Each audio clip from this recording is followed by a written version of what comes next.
All right, welcome to the Jazz Piano School podcast, episode number 206. In this particular episode, we're going to be teaching you how to bring out the melody.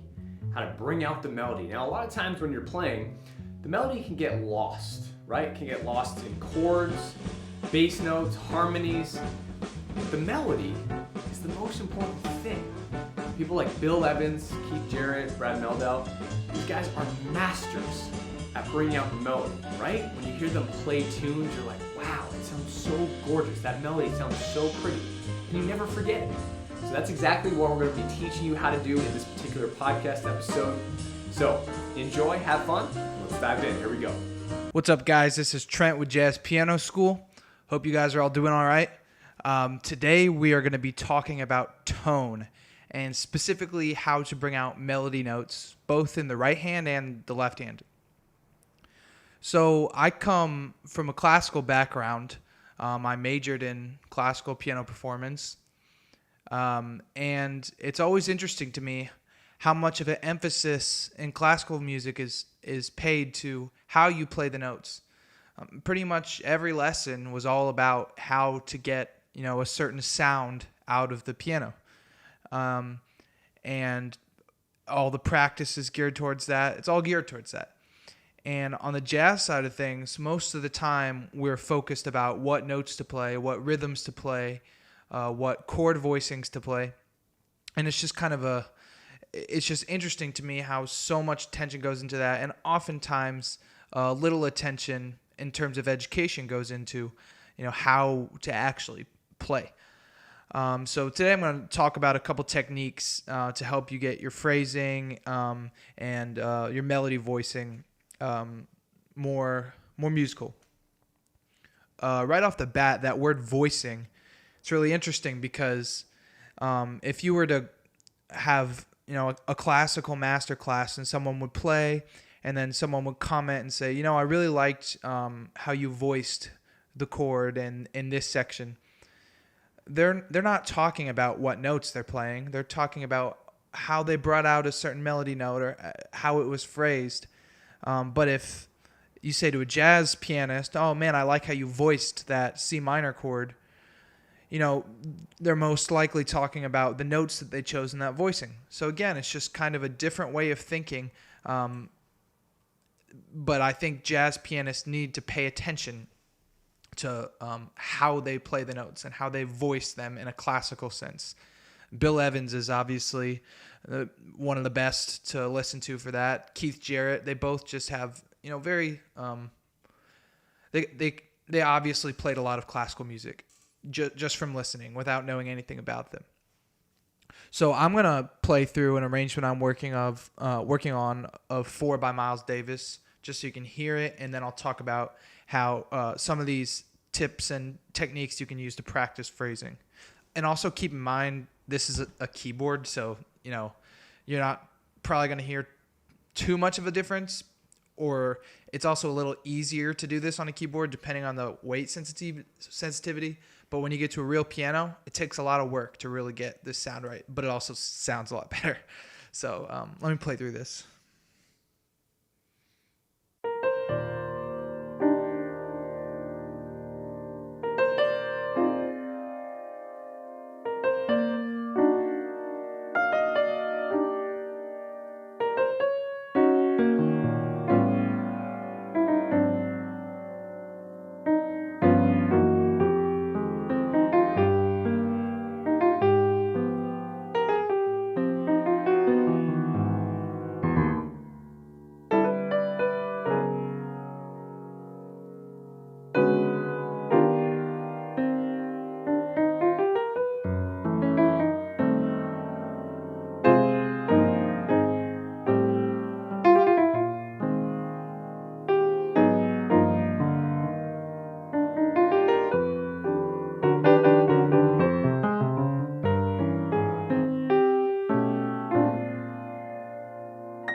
All right, so that's the arrangement. Now, when we're talking about voicing, the first and most obvious thing is bringing out the melody in the right hand.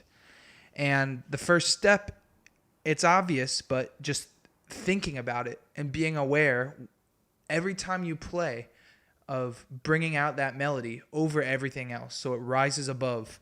And everything else is just supporting that melody.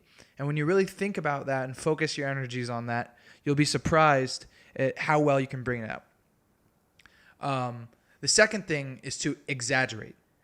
Like, bring it out way more than you think is necessary. And I promise you, most of the time, when you go back and listen, it's not going to sound that exaggerated. It's actually probably going to sound pretty good. And you'll start to realize that when you're playing and listening, and then you go and listen back, in real time, you're not quite hearing as critically or as deeply as you do when you listen back. So it's really good to practice exaggerating that melody line. Now, you still have to be musical. You don't just want to plunk it out. You want to still be musical, which means you play it nicely in your right hand. You're going to have to play even quieter in your left hand, which is hard to do and it takes time. But it's just something you just got to play through. Really listen to that top note.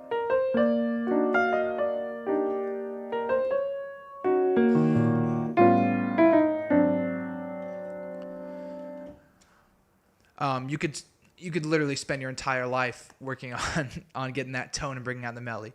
But aside from just thinking about it, there's some practical exercises that you can do that really help you bring the melody out. And this is stuff that I learned when I was in college practicing, like classical stuff like Chopin Ballade No. 1 in G minor. That was one of my big pieces that I did, and I did this exercise like for hours and hours and hours every day.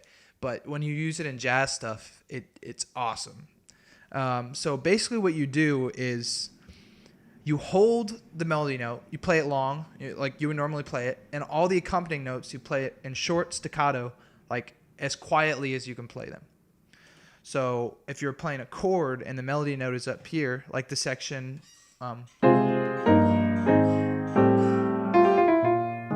you would go like this.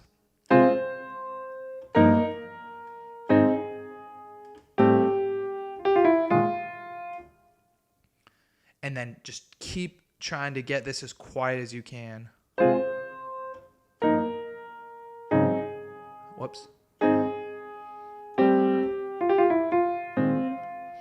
So what'll happen is a couple things. One,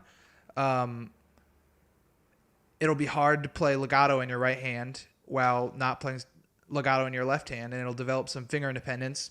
Two, you'll get random notes in your left hand or in the bottom part of your right hand that'll just want to stay down with your pinky or fourth finger or third or whatever you're playing the melody with, and you can really tell where you're actually having those trouble spots and where your melody isn't actually singing out above everything else.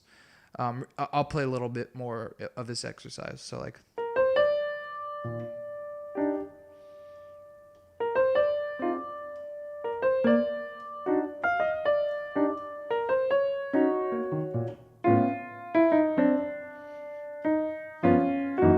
See right there. I wanted to hold this. I wanted to hold this E flat down, but I really want to work on having it be completely independent.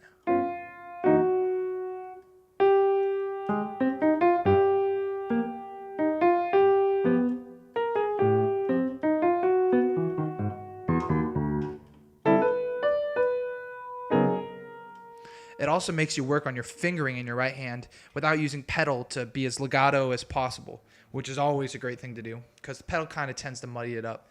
At most, you really want to be putting your foot like halfway down on the pedal. You don't want to just be stomping it all the way down. You want to use it like as glue. Okay, so that's just talking about the right hand melody. Now, that's like the first level. Like you always want to have the main melody above everything else. But below that, you want to have melodies going on in your left hand as well, in your chords. and you want to pick like one note in each of the voicings to bring out. And so in this little arrangement, the melody in the left hand would be like this. This G right here, A flat, G flat, and then back to the G. And then this C sharp here. I'm bringing this C sharp above everything else. And then back to the next section. But right up here, you want to do that same exercise in your left hand that you did in your right hand. So I'm going to hold this G and make everything else short.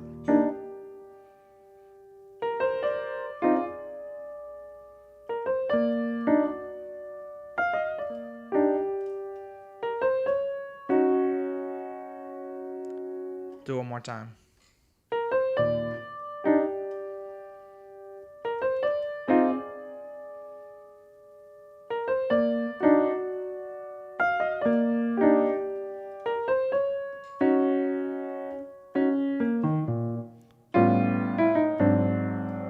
Now the next step is to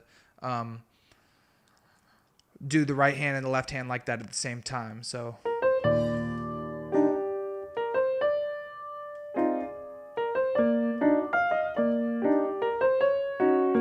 like right here, I'm going to voice the bass note in the left hand, the melody note in the right hand, and do all these short in the middle. So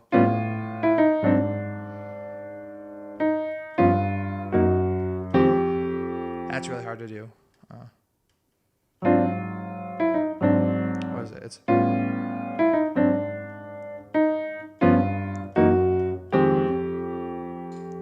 all right. So that's the main thing. Doing that exercise where you're holding out the melody notes and playing staccato as quiet as you can on the inner notes. That'll get you a long way. So that's in terms of physically like bringing out the voices within the chords. The other thing you can do in arranging is breaking up the chords. So instead of playing them all as one big block, you've got different voices. So like that chord section that I just got to, instead of playing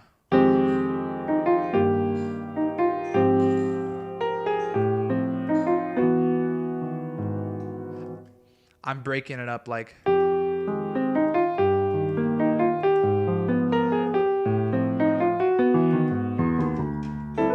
so that brings out the melody just in the fact that I'm not playing it all at the same time. Again, it's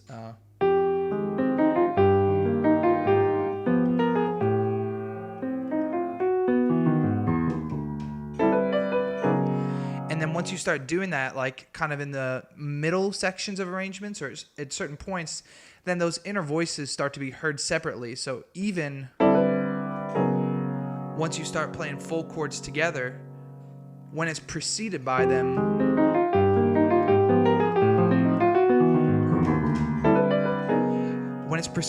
being played as individual voices, you can still hear those voices moving throughout the rest of the arrangement, kind of separating and coming back together. And it creates this really cool motion and sense of fluidity that Bill Evans really is a master of this. And I would urge you to go get the Bill Evans Omnibook. It's not that expensive, and I know playing by ear and learning transcriptions by ear is very important, obviously. And there's a lot of people that'll be like, oh, don't just play from sheet music jazz transcriptions. But it's like, I mean, if you're practicing this voicing thing and getting arranging tips, it's like you're practicing classical music, but it's jazz, and you can learn some tunes too. But if you start working through that Bill Evans stuff, the Bill Evans Omnibook, you'll get a good idea of what I'm talking about, of how he arranges things so the parts kind of weave in and out and the melody is brought above everything else. And then on top of the actual arrangement, you can practice that voicing and really getting that melody as musical as it can be, and those left hand melodies, and going back and listening to how Bill does it and trying your best to match him. You guys should all do that. That's the book that I'm working through right now. And So I guess to summarize, the long short technique is you hold out the melody note and you play everything else staccato.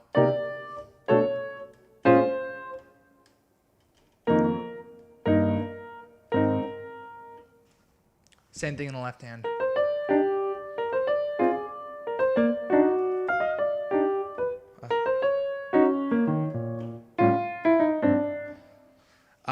And then arranging wise, you can break up the voices to